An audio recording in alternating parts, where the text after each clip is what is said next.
Thank you all for coming. This is the fifth lecture of 6, and I've run on longer than some TV shows. Not that that's saying much.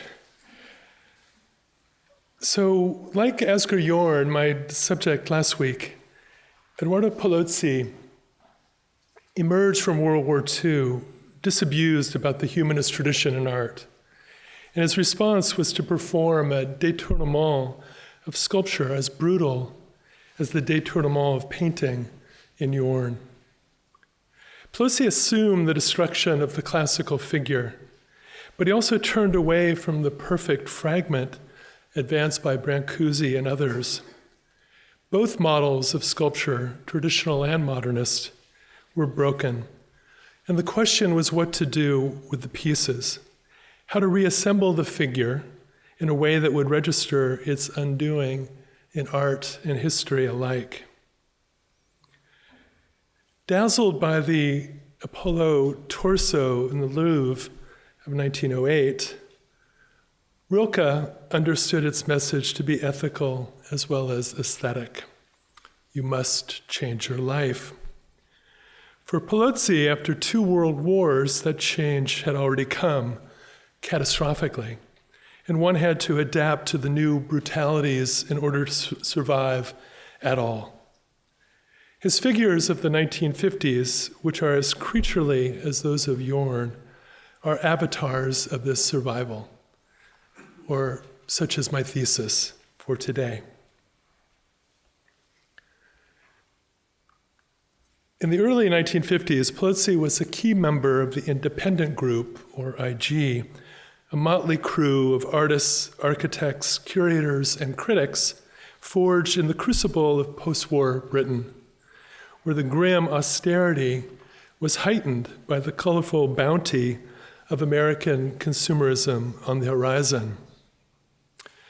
Paolozzi was active in the new brutalist wing of the IG, which included the artists Nigel Henderson, the architects Peter and Alison Smithson, and the critic Rayner Banham, among others. By the late 1980s, the Smithsons could look back on the as-found aesthetic of new brutalism as a confronting recognition of what the post-war world actually was like. In a society that had nothing, you reached for what there was, previously unthought of things. We were concerned with the seeing of materials for what they were, the woodness of wood, the sandiness of sand. With this came a distaste of the simulated. That is all. Peter Smithson. Implicitly, the Smithsons cast new brutalism as a materialist realism against the simulacral order of an emergent culture of American advertising. Yet the IG was also fascinated by this new world. And with its echo of the objet trouvé, its as-found aesthetic advanced its own version of image making, too. In the case of new brutalism, however, the image was discovered within the process of making the work, whether that material be a building, a picture, or an object. Already in his 1955 definition of new brutalism, Banham had defined these 2 aims as 1, valuation of material as found, and 2, memorability as an image. But he did not attend to the tension that existed between them, even though it ran through most IG activities.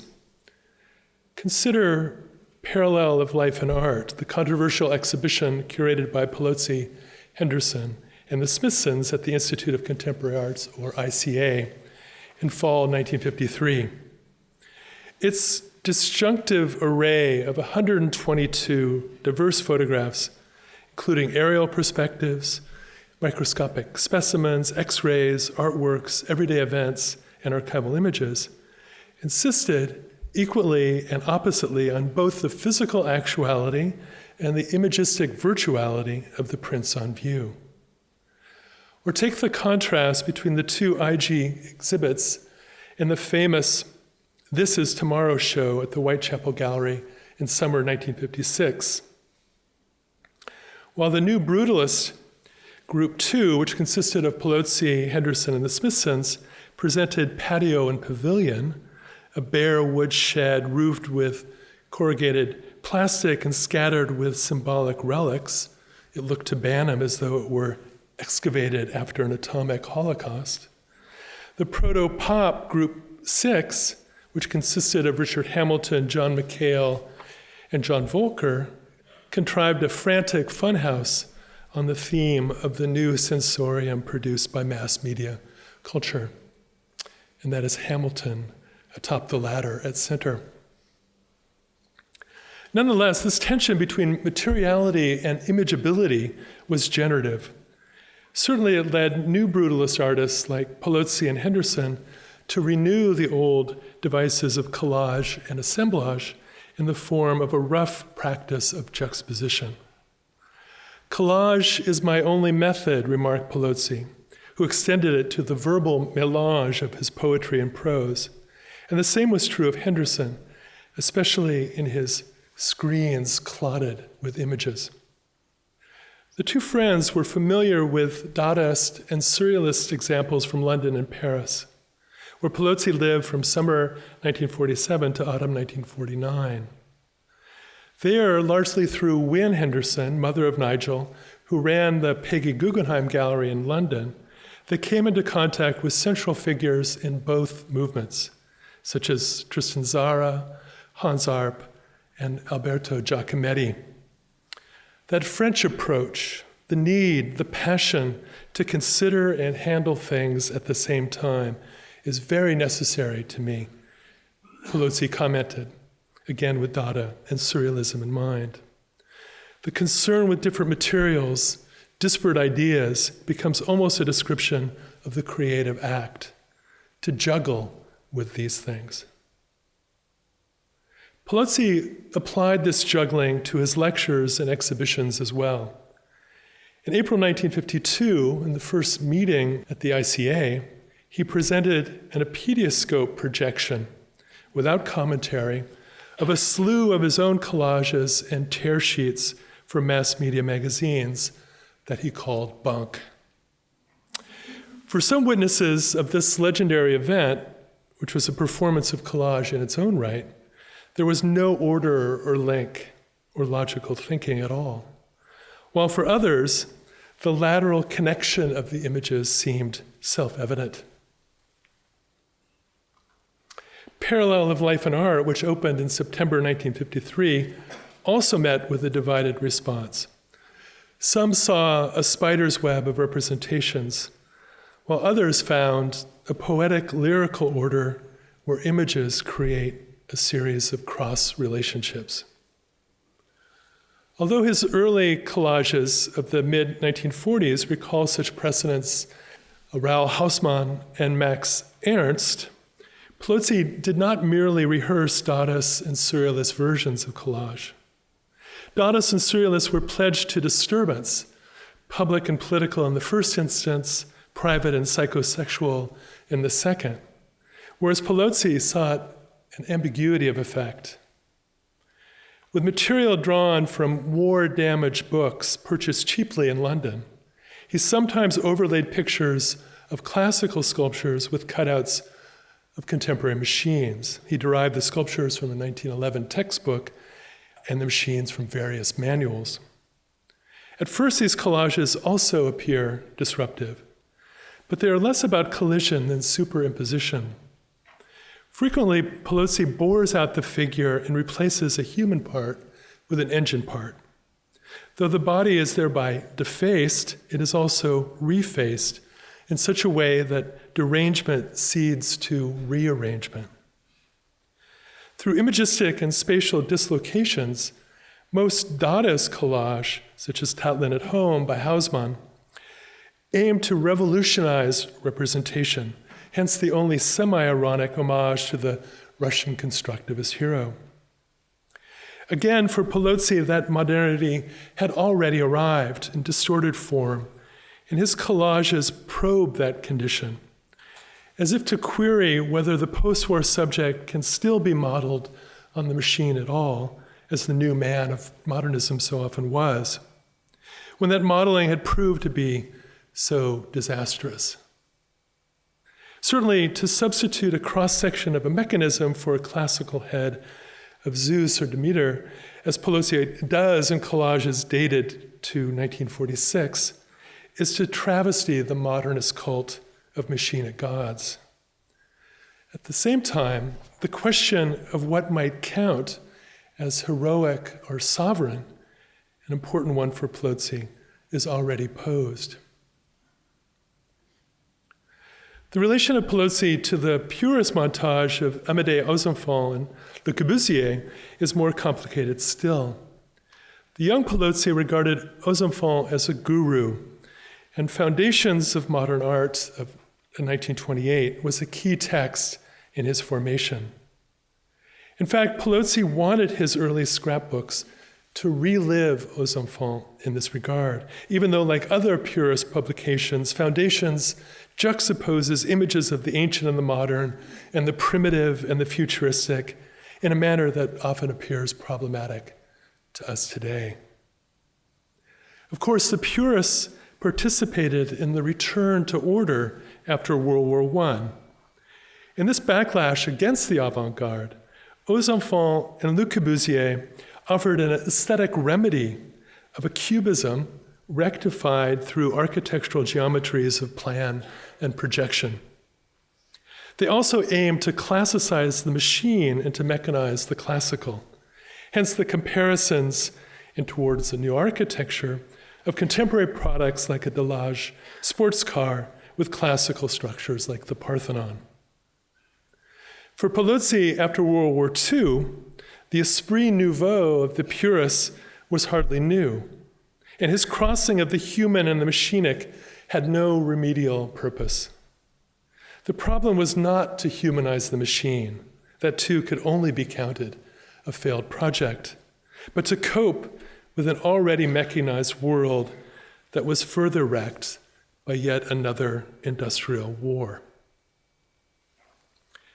At issue is the difference between the first machine age in the 1920s, to which the Dadaists and the purists reacted oppositely, and the second machine age of the 1950s, which Paolozzi addressed along with his IG colleagues. That is the difference between a period already transformed by mechanical reproduction and transportation and one about to be changed by electronic imaging and information. In effect, the second machine age pushed the first into the past in a way that could be represented, perhaps hyperbolically, in terms of ancient history, with the machinic imaged as a classical ruin, as Paolozzi did in his Zeus and Demeter, or even in terms of natural history, with the machinic cast as a petrified landscape, as he did in other early collages. This is a precocious instance of a trope that has become familiar only lately. Modernity presented paradoxically as antiquity, almost as archaeology, even as paleontology. This next section is called Icons of Survival. As he had done with collage, the young Paolozzi worked through key precursors in sculpture. Like others in his generation, he was especially drawn to Picasso, as is evident here, and Giacometti, as is evident here. By the early 1950s, however, this period of emulation was over. At this time, Paolozzi was at work on small heads cast in bronze. A characteristic example, man looking upwards, bandaged head, is a bust turned to the right and tilted back to the sky, with only a depression for an eye and a protuberance for a nose to signal a face at all. The patches forming the head also represent the bandages covering it. We begin to see his distinctive doubling of subject matter by sculptural process. And only the title indicates that there might be human life here. Not an immaculate newborn of Brancusi, which it might otherwise resemble, bandaged head suggests a survivor, blinded, burned, or otherwise battered, all senses blocked. Over the next years, Paolozzi produced little figures in bronze too. Cast in the backyard of ICA director Dorothy Moreland, these homunculi have blobby heads and stubby arms. And though a few gesture emphatically, it is not clear what they communicate, perhaps only the inability to communicate. The consuming interest of Paolozzi is with the physiological and psychological limits of man. Lawrence Alloway, IG convener, curator, and critic, wrote, I think astutely, of such figures. These limits have been widened lately with concentration camps, exposure at sea, the pressure of minus 45 gravities. It is to find an image of man tough enough and generalized enough to stand up to this environment that Paolozzi is working. With its childish evocation of an ancient charioteer, man and motor car suggests one emergent strategy: survival through archaism. In order to persist, mimic a relic or a ruin. Man under stress was a central concern of the IG at large, especially of the new brutalist wing, and Paolozzi explored the theme in his early collages and sculptures alike. For instance, one of his bunk images, Wind Tunnel Test, shows a sequence of 6 US Navy photographs of a test subject under increased gravitational pressure. All Paolozzi did was to move the final 3 photos in which the man is under extreme force above the first 3 that show him in the initial stages of the test, as if to suggest that stress was the normative state of the modern subject. Then there is Mr. Cruikshank, which was based on a head devised at MIT to measure the effects of X-rays on the cranium. Unlike the wind tunnel subject, Mr. Cruikshank, and the Dickensian name was randomly chosen, presents a placid face to a scientific assault. But then this head is only nominally human. Its incised eyes might call up ancient bus. It's almost as if the android had already become the new classic. In such pieces, the theme of man under duress, even in mutation, is explicit, perhaps too much so. By the mid-1950s, however, Paolozzi had found ways to integrate his subject of survival into the making of his work. For instance, to produce Shattered Head, he first modeled the bust in clay and cast it in wax, then dropped it on the floor. Next, he patched the pieces together like so many shards of an ancient sculpture, and finally cast the fractured shell in bronze. In such sculptures is not only a tension between fragment and whole, component and composition, but also an analogy between head and bomb, body and shell. Paolozzi clinched this convergence of theme and process in his next series of heads and figures, which also featured a technique that allowed him to expand the size of his sculptures. I began with clay rolled out on a table, he explained. Into the clay, I pressed pieces of metal, toys, and the like. I also sometimes scored the clay. From there, I proceeded in one of 2 ways.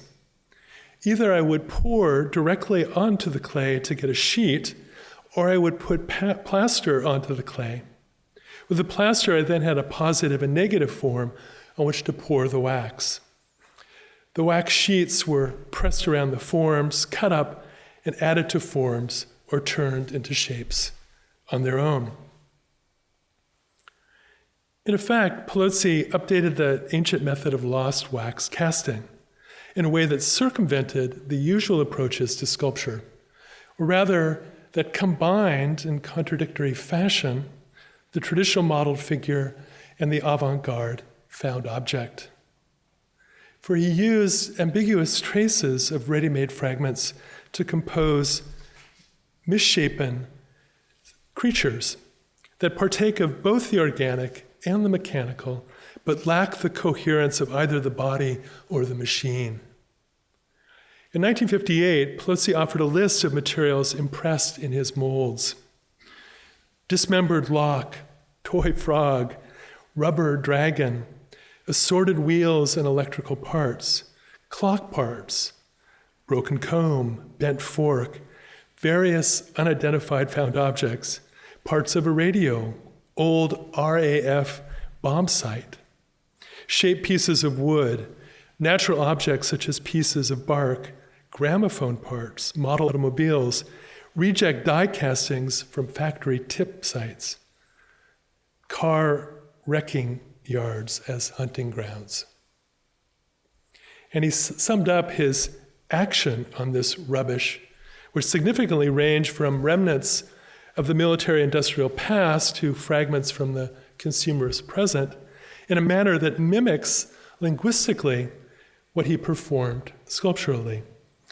Burn, cut, mold, model, construct, tack, destroy, and recombine. The word collage is inadequate as a description, Paolozzi remarked of this way of working, because the concept should include damage, erase, destroy, deface, and transform. In such descriptions lies his innovation in modernist object making, as well as his affinity with other artists in my lectures, to adapt the practice of collage to the tradition of the figure, and thereby to alter both. More, to conceive a form of artistic construction that keeps faith with the fact of historical destruction. Not only the ideological ruin of humanist conceptions of man and sculpture, but also the actual devastation wrought by the World War, the Holocaust, and the bomb. Paolozzi delivered his comments on material and method in a talk on the metamorphosis of rubbish at the ICA in London, again, in April 1958, which alludes to the 37 sculptures that he would show at the Hanover Gallery at the end of the year. It's also in London. Both heads and figures in this large group appear damaged, but whereas the heads seem almost obdurate, the figures look fragile.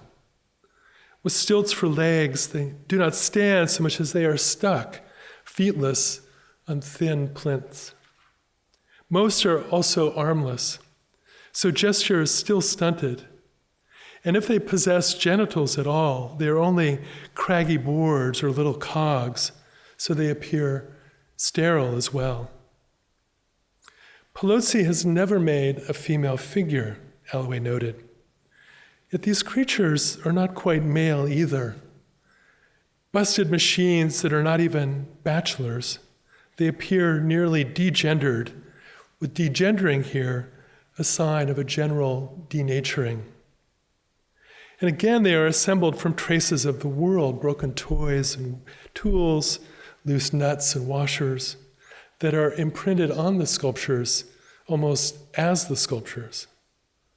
Hollow and brittle, the sculptures thus develop outside in, not inside out. As a result, the exteriors do not express any interior, as is usual with traditional sculpture. In fact, they do not seem to express any interiority, any subjectivity at all. They have no inwardness, Walter Benjamin would say, and that is what makes them barbaric. So what kind of subject do they intimate? At the time, Gestalt psychology, which is concerned with how the mind unifies discrepant stimuli, the whole is other than the sum of its parts, is a famous motto. At this time, Gestalt psychology was a central topic among IG members. In his important essay titled Expendable Icon, which appeared only 2 months after the Hanover show of these sculptures by Paolozzi, the artist critic John McHale alludes to Rudolf Arnheim who first applied Gestalt theory to art, and cites the Austrian psychologist Paul Schilder on the fragmentary associations that we fold into our body images. Similar reflections on the infantile development of the corporeal imago were made by Jacques Lacan. At one point in his celebrated paper on the mirror stage of 1949, Lacan likens the achieved ego to a stadium and even a fortress. And in his 1958 lecture, Paolozzi also refers to an architectural anatomy that guided the making of his figures, whereby legs are likened to columns, torsos to towers, and so on. Yet he envisions these parts as both petrified and cracked, even shattered. Unlike the infant in the mirror stage, no coherent body ego is posited. On the contrary. Moreover, the damage undergone by these figures extends to the senses as well. If eyes, ears, and mouths appear at all, they are represented as broken wheels and the like. Touch, long deemed the most primitive of the senses, is privileged, and the sheer tactility of the sculptures affects our viewing. Yet even as we are tempted to read these sculptures with our fingers, the roughness also repels us. Apparently, Paolozzi identified with his pieces, especially on this score. Certainly, he played up a persona that was lumpen and brutish. In the 1955 film Together, he delighted in his role as a deaf mute. Why then did Paolozzi give heroic titles to many of these sculptures? They include terms like warrior, king, god. Although these personages hardly appear triumphal or sovereign, not all the titles are ironic or satirical. In fact, Paolozzi named several pieces after characters in Greek myth, with an emphasis on the defeated and the doomed. He represented the giant Cyclops twice, once as a head with a flattened face, and once as a figure whose one eye, blinded by Odysseus, is again depicted as a broken wheel. With Cyclops, the reduction of the senses is thematic as well. The Hanover Gallery show also included two versions of Icarus, the mythical incarnation of hubris. Given wings by his father, the artful Daedalus, the boy flew too close to the sun, whereupon the wax in his feathers melted and he plunged to his death. In his revision of the story, Paolozzi burdens Icarus with a large head in the first version and with massive legs in the second, while in both pieces the daedal wings are mere stubs. According to Paolozzi, either Icarus never flew, never transcended the materiality of body, earth, and sculpture, or he had always already crashed. And here again, Paolozzi reinforces his theme with his process. Like Odysseus, he gouges his Cyclops. And like the sun, he strips his Icarus down. In a sense, Icarus is the original lost wax figure.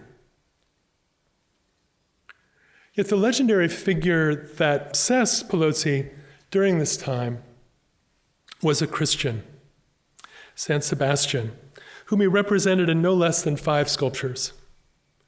A Roman soldier martyred for his faith, Sebastian was a favored subject in the Italian Renaissance because as a pagan convert, he provided an occasion for the ideal body of classical art to be repositioned in a dramatic scene of Christian sacrifice.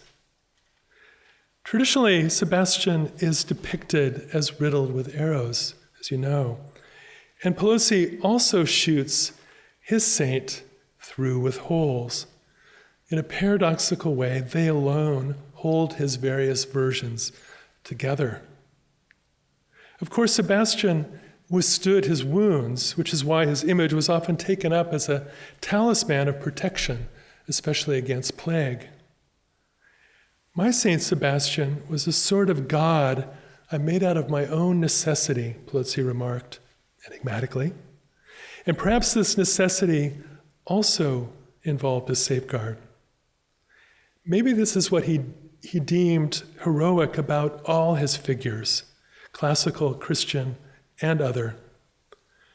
Damaged to the point of death, they survive, or at the very least, they persist as the stuff of legend.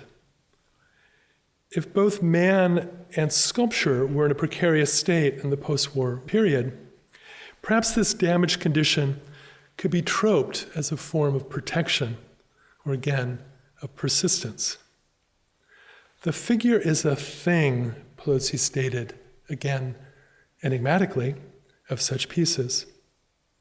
Could it be, paradoxically, that they are built to last precisely because they are as rickety as they are reified, not in spite of this fact? Soon after World War I, Georg Lukács argued that the industrial processes of fragmentation and reification had penetrated objects and subjects alike. In the wake of World War II, Paolozzi sees fragmentation and reification at work in the world at large.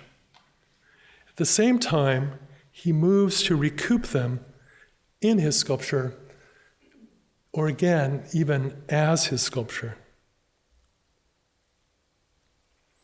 These figures can be taken as avatars of survival in another way, too, if we understand the imprinting of the world on the sculptures as mimetic of a changed context of human evolution in the modern period.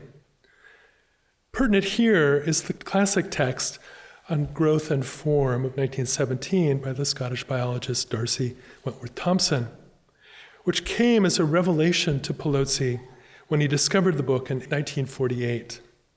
He soon passed it on to Richard Hamilton, who produced an extraordinary exhibition on the subject in 1951. For Thompson, biological forms are determined by forces that are not only internal, but also external. Often an apparent deformation within an organism is actually an adaptation to its environment. In this way, his celebrated graphs on growth and form chart how new figures emerge from old figures as a biological form undergoes a more or less homogeneous strain from the world. Strain, again, is a recurrent term in IG discourse.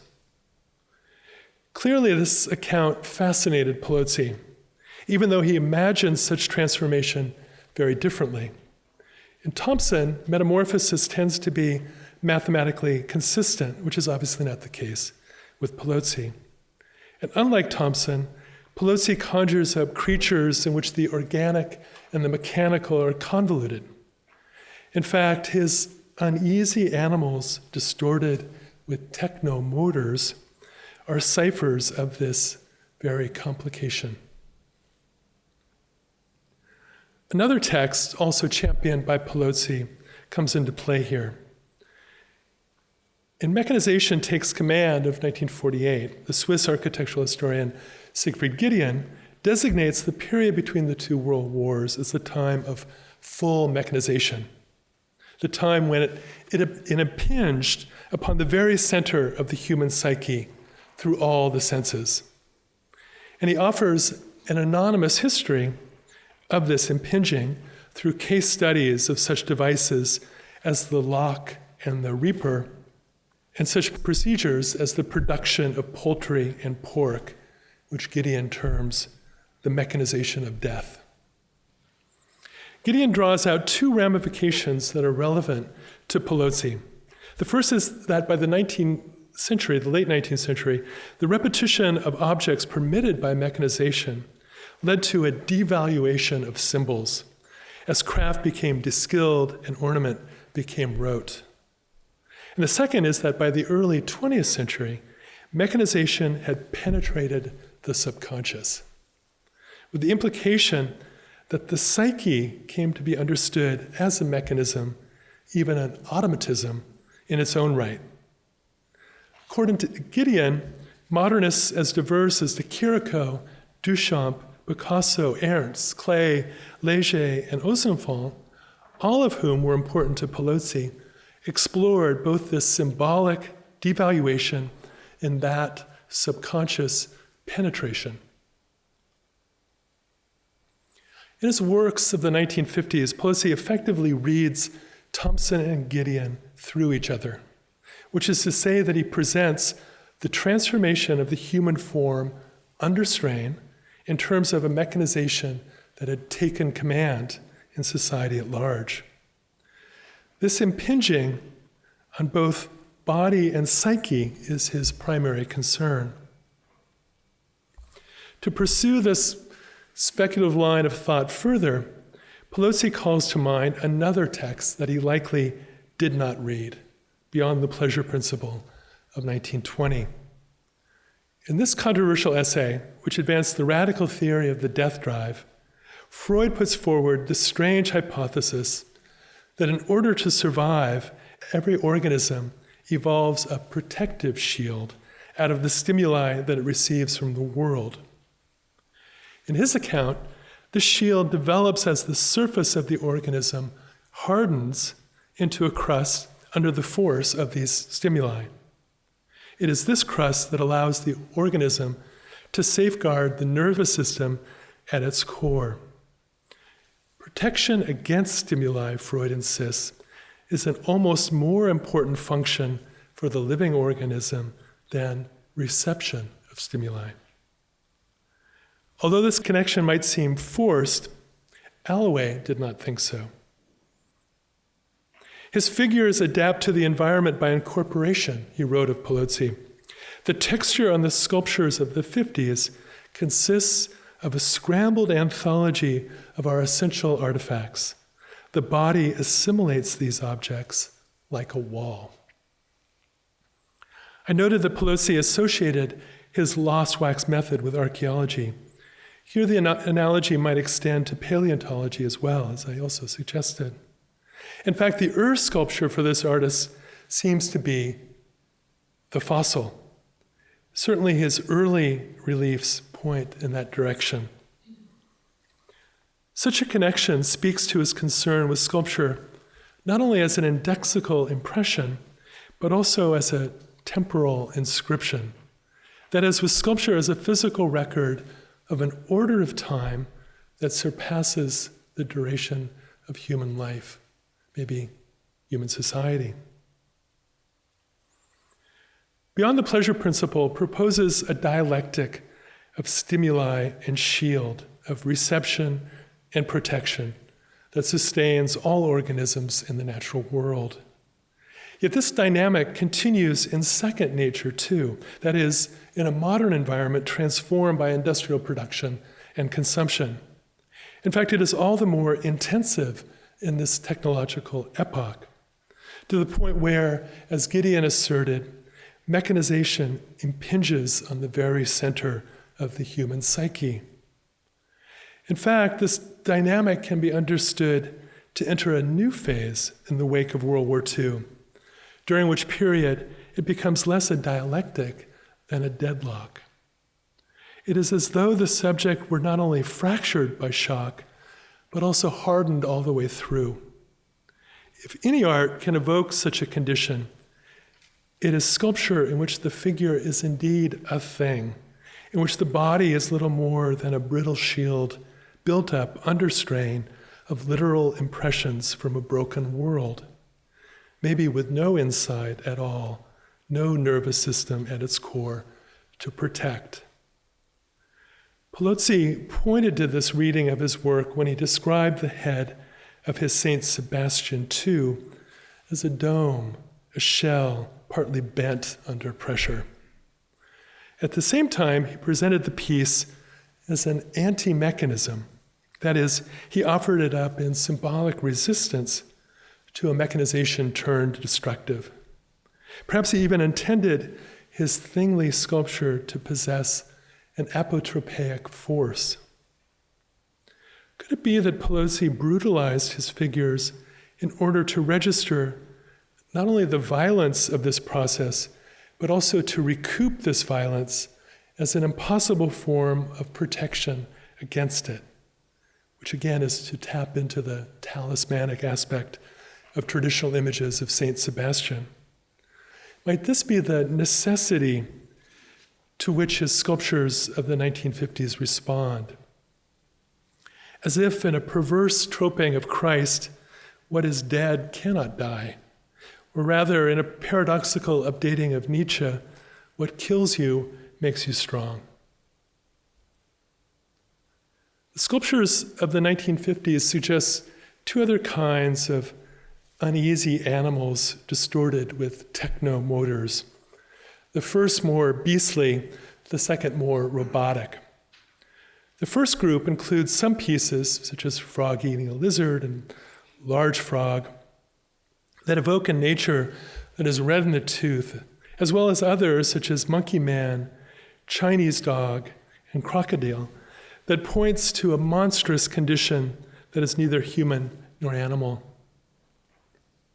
Stuck on four stakes with a blob for a head and a log for a body, Chinese dog is less a foreign canine than an alien mutant transformed by nuclear disaster. The same is true of Monkey Man, an obscene figure stripped of most features, as well as Crocodile, a misshapen head with a flattened face of mechanical imprints, all organs of sense cast shut. As the title implies, Crocodile might be taken as to image our reptile brain, a modern reversion to a primordial state. Certainly, in all these sculptures, Paolozzi shows first and second natures to be utterly confused. For Paolozzi, then, mid-20th century modernity had denatured the human subject in a creaturely way. And this holds for his robotic figures, too. In 1956, he produced a small bronze titled Robot, which might recall a classical Icarus that had suffered a deep sea change if it were not for its savage head. Thereafter, Paolozzi develops the robotic association primarily in busts, not only in Crocodile, where the creaturely connection is explicit, but also in AG5, a head that, along with the usual impressions of mechanical debris, is stamped with its title, as though it were a deformed android in an assembly line of the same. The word robot derives from the Czech robotnik, or serf, first used by Karel Čapek in his 1920 play R.U.R. The robot came to figure a panic fear about a world seen as dominated by machines and masses, or more precisely, by the masses imagined as mindless machines operated by totalitarian rulers. And it flourished during the Cold War as a scare symbol of the communist version of this threat. Although Paolozzi departs from this ideology, the robot is hardly a positive figure for him either. Far from a prosthetic enhancement of the human, as it was, say, for his contemporary Marshall McLuhan, the robot is a modern cyclops, a technological man stripped of sense as well as singularity. The next section, the final one, is called God-making. Paolozzi responded to other imperatives in the art of the 1950s as well. Although many neo-avant-gardes dismissed the figure as retrograde, the IG did not. Already in early 1954, Alloway led a seminar on the return of the human image in contemporary art, including new attitudes both toward man and toward the concept image produced by new factors, cinema, anthropology, archaeology, in contemporary life. Like others in the IG, such as Hamilton and McHale, Paolozzi was not willing to cede the figure to popular culture without a fight. The best guide to this aspect of his thinking remains his 1958 lecture at the ICA, which was not only a gloss on his recent work, but also an overview of his aesthetic project to date. Significantly, Paolozzi titled it Image-Breaking, God-Making. However, it was announced as the opposite, image-making, God-breaking. Apparently, and I think importantly, it worked both ways.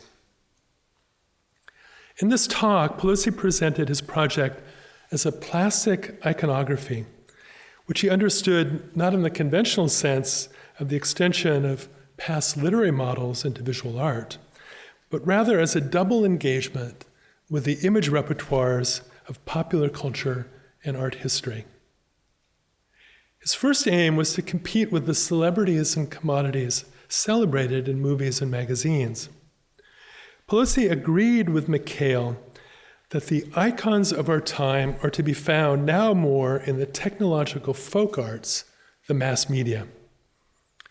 Hence his own emphasis, back to Paolozzi now, on the construction of hellish monsters, such as the aforementioned robots and beasts, which constituted the popular core of image making, according to Alloway, especially in the form of science fiction and horror offerings from Hollywood and Hammer Films. In 1958, a higher order of imagination exists in a science fiction pulp, Paolozzi asserted. Does the modern artist consider this fact? As for horror, he goes on to say, the evolution of the cinema monster from Méliès onwards is a necessary study for the fabricator of idols or gods. As is evident from his Icarus, Jason, and Sebastian, his second aim was to refashion traditional subjects of art history, a project Paolozzi once described as historical images reinterpreted to modern requirements.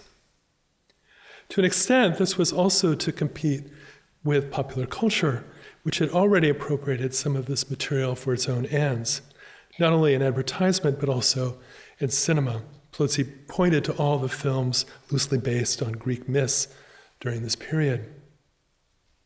Like others in the IG, he did not dismiss this commercial production as mere kitsch.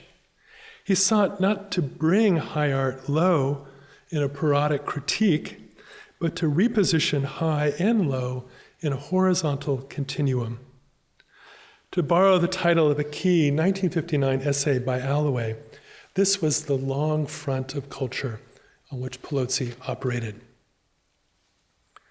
That Paolozzi, otherwise a poor speller, insisted on icon with a K was not accidental.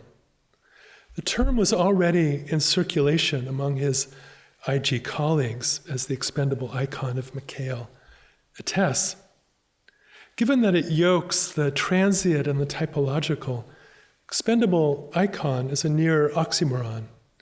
Yet Mikhail argued that the mass media image rates the iconic title to the extent that through repetition and persistence, it achieves immediate circulation and universal scale. Paolozzi understood that this status was beyond his reach. Nevertheless, some of his iconic types overlap with the ones proposed by Mikhail. Like Paolozzi, Mikhail pointed to the popular taste for robots, mutants, and mechanomorphs, which he regarded as figures of man under stress with mechanical adaptation. As this last phrase suggests, Mikhail agreed with Paolozzi that such anthropocentric icons might not only locate man in the modern world, but assist in his survival there. The whole range of the sensory spectrum has been extended, wrote Mikhail, who channels McLuhan. Such accelerated changes in the human condition require an array of symbolic images which will match up. Another aspect of iconicity interested Paolozzi even more. A stronger term than image, icon evokes deep reverence. After all, a true believer sees an icon not as a mere representation of Christ, but as a numinous connection to him. To be worthy of the name, an icon for Paolozzi had to possess a touch of this aura. Such power was not only a personal necessity, but a cultural one as well. Early forms of society worshipped an image or a symbol which represented some dominant force, he remarked in 1965. And I see something related to this today. This last thought is as ambiguous as it is tentative. Did Paolozzi project the symbolic power onto his own work, or did he locate it in popular culture at large, perhaps in forms that he might then tap? Certainly, Paolozzi was not interested in the star icon, at least not in his sculptures, as were McHale and Hamilton, who operated, again, on the pop side of the IG. Again, rather than celebrities like Elvis and Marilyn, Paolozzi evoked heroes, kings, and gods. In the 1960s, terms like council and bishop crop up in his titles too. In short, for all this commitment to a cultural continuum of high and low art, he gravitated toward figures of sovereignty. Thus, his was a search for archetypes of authority as well as for icons of survival. As Paolozzi announced in his 1958 lecture, image breaking, the mimesis of a world shattered both actually and symbolically, was only the first part of his project.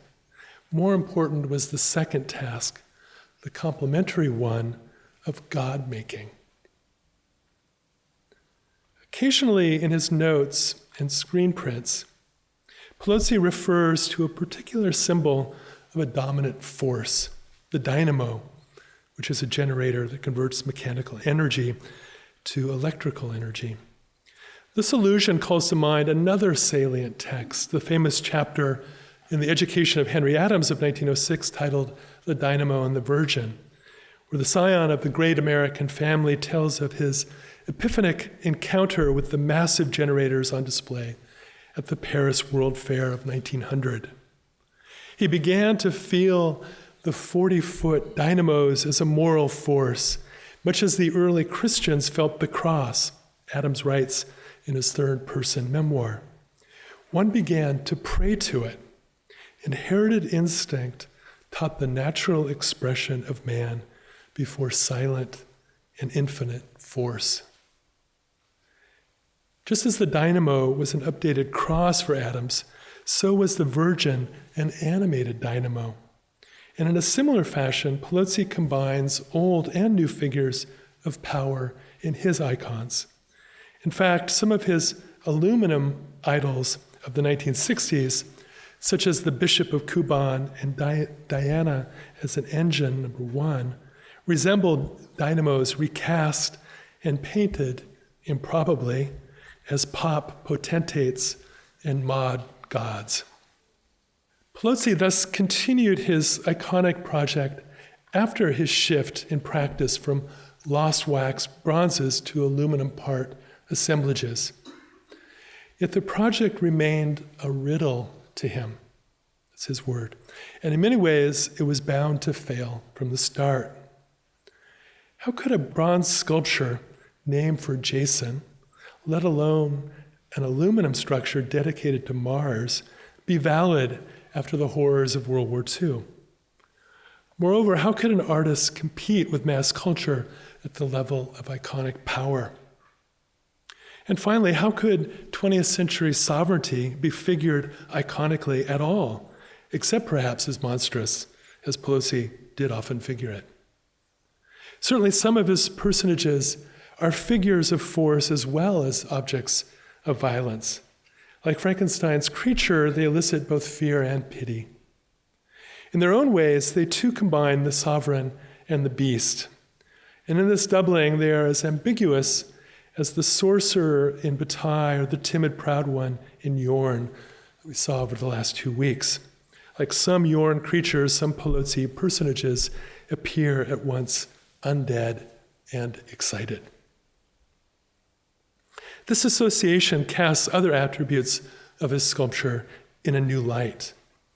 On the one hand, several pieces evoke the most sovereign of monumental forms: imperial friezes, triumphal arches, Caesarly columns, sometimes with faux inscriptions included.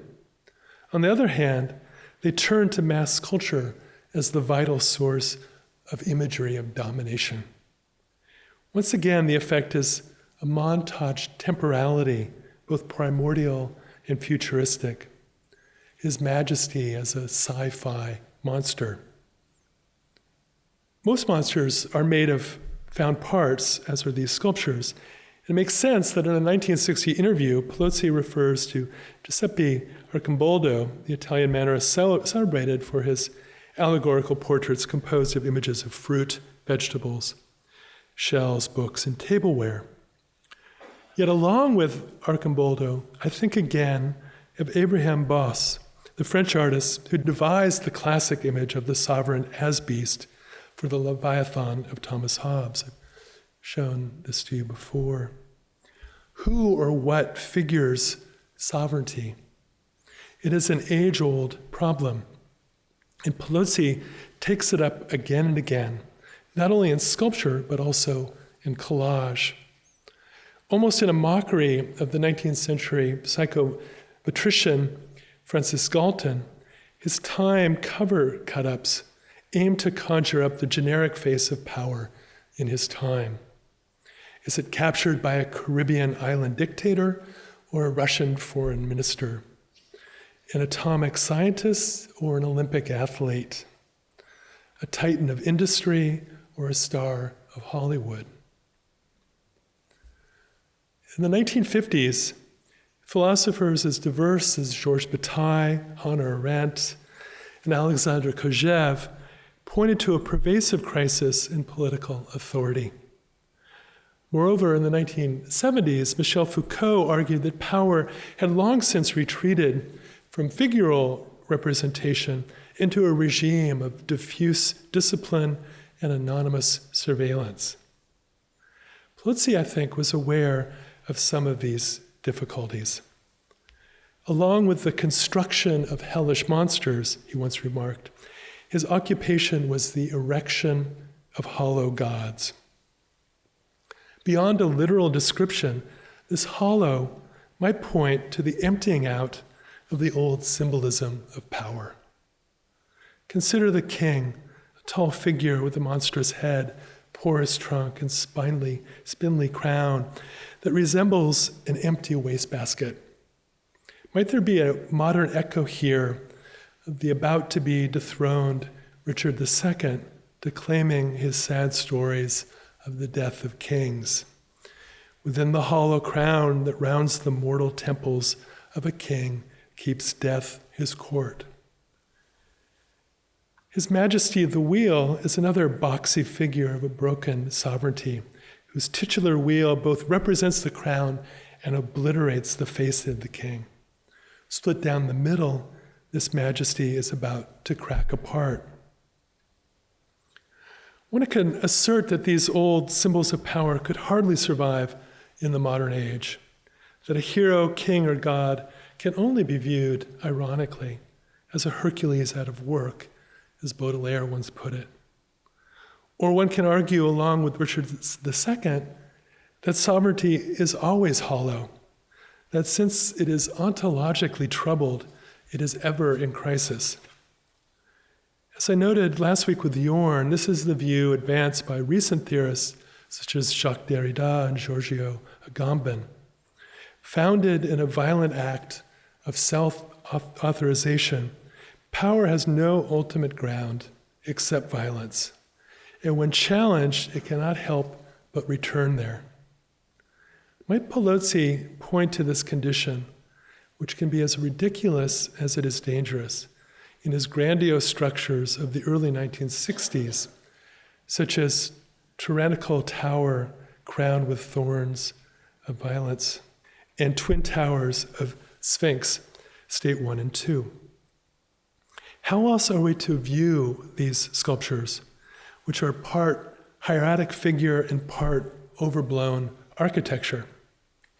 There is a photo of tyrannical tower on the roof of a building near Parliament. You see Big Ben in the distance, which suggests that such figures still might haunt modern government. Titled as they are, these pieces intimate that, like sculpture, power cannot quite shake its ancient implication in sovereign violence, that the bureaucratic state continues such politics by secretive means. Now, this comparison is a double art historical error, pseudomorphic and anachronistic, but what the hell? In his search for the iconic, Paolozzi and friends could be almost sentimental about the need for new fetishes and idols. The symmetry and grandeur of the structure make it look like a sentinel or a robot or an arch or a tomb, Alloway commented on behalf of the artist with his Mars in mind. Yet at other times, Paolozzi regarded these sentinel tower tomb pieces as so much schizo-mechanico war kitsch. And the gizmo absurdity of the garishly painted ones does appear sardonic. In one obscure note, he refers to the facetious factor of the god king. Might Paolozzi mock sovereignty here, as Alfred Jarry did with his Père Ubu, or Ernst with his trash assemblages, or Sophie Tauber with her mechanistic marionettes, all so many paternal authorities banished to the nursery. The faux childish aspect of his semi-facetious sculptures is captured in a line that Paolozzi repeats, again like a riddle, in his notes and screen prints. Toys as war god. Toy as war god, God as toy, tin crucifix, the king. If his iconic project seems ludicrous at times, almost a travesty, perhaps Paolozzi intended it as such. Of course, though it is often ridiculous, power is also always dangerous, and we do learn to play act our way into roles of authority in childhood. At one point, Paolozzi reimagines his parade of toys as one of political robots gone criminal. And Alloway likens some of his aluminum structures to war machines and torture instruments. In the early 1960s, the fascist dictators of World War II were not so far removed in time, and there were still totalitarian egocrats on the historical stage. Stalin died only in 1956, and Mao and others remained very present. If Paolozzi was not settled on the question of power, neither was his age, but then neither is ours, too. Thank you.